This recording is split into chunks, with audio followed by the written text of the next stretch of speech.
Hello everyone and welcome to Cinderful Gaming.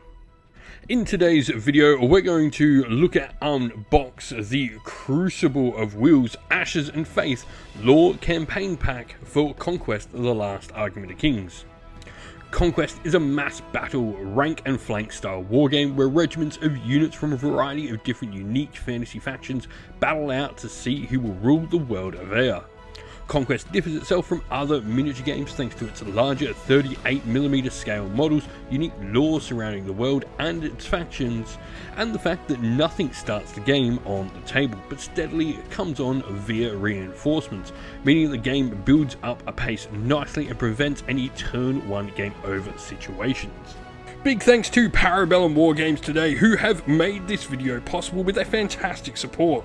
They've given us a discount affiliate code to use, which will get you 10% off your purchases from the Parabellum Wargames e-store, and also go a long way to help supporting the channel while you grab that discount for yourself as well.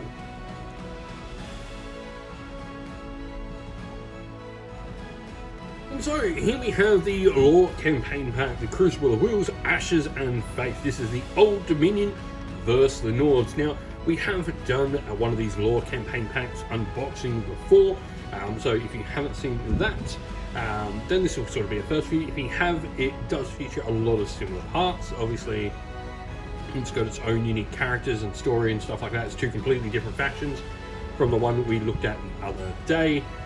So let's have a crack on. Open it up. First thing you'll notice inside these, there's like two major parts. The first of these is the lore campaign book, and also on the front cover here you've got an STL terrain discount code included as well, which is really nice. And so you can use these to get some discounts on the terrain and stuff like that. And you can sort of see in the book, like we've got first of all the setting the stage. We can learn about the two factions featured, the Nords and the Old Dominion.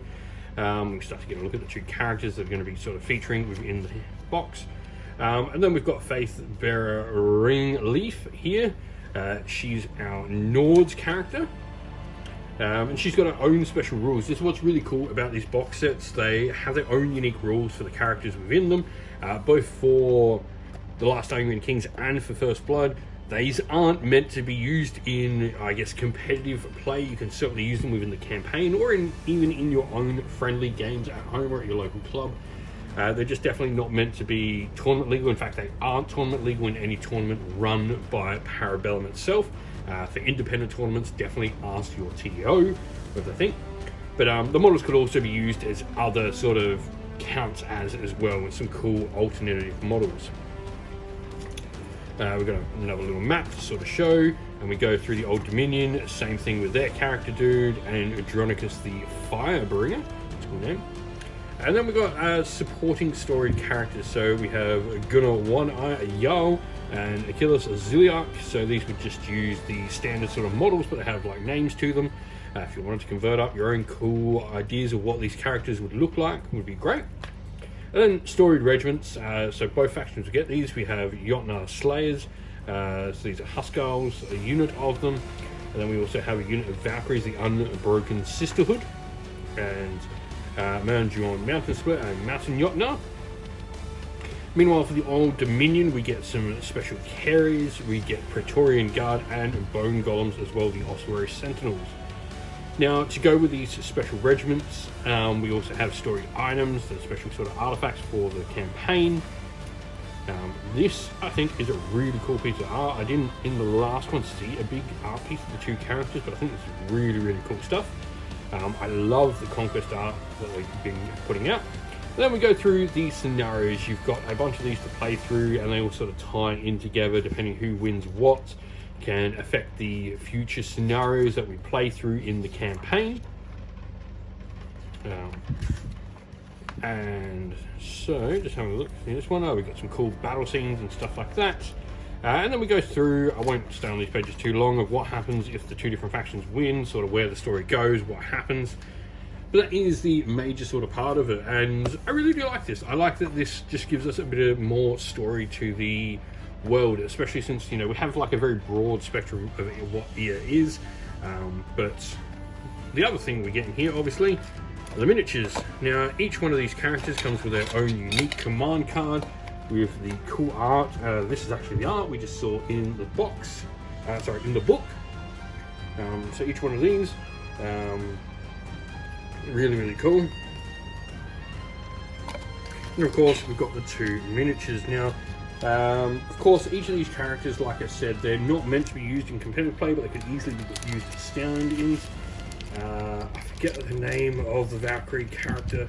Volva is Volva, isn't it? She could easily be used as a Volva. You'll see there's a little bit of flash, a little bit of sprue left. That's easily cleaned up. But it is a really nicely detailed miniature. Conquest just go from strength and strength for me on what their miniatures are looking like. And of course, the Old Dominion character, the Firebringer, he could easily for me be a Archimandrite. He's a really wicked looking mini. I love that face on him. Cloak is something awesome as well. Really nice. But 2 cool character minis in there, along with a lore book. This is what these boxes are all about.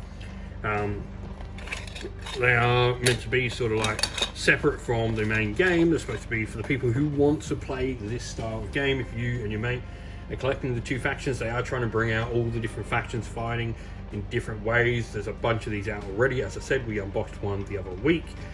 But let us know your thoughts about these down in the comments below. We hope that this video was helpful in getting you started with Conquest: The Last Argument of Kings, and that it was able to give you some ideas and inspiration to start your own force in the game. If you have any other questions at all, please comment down below. And while you're there, don't forget to drop a like, subscribe, and join our Discord server to check out all our future Conquest: The Last Argument of Kings content.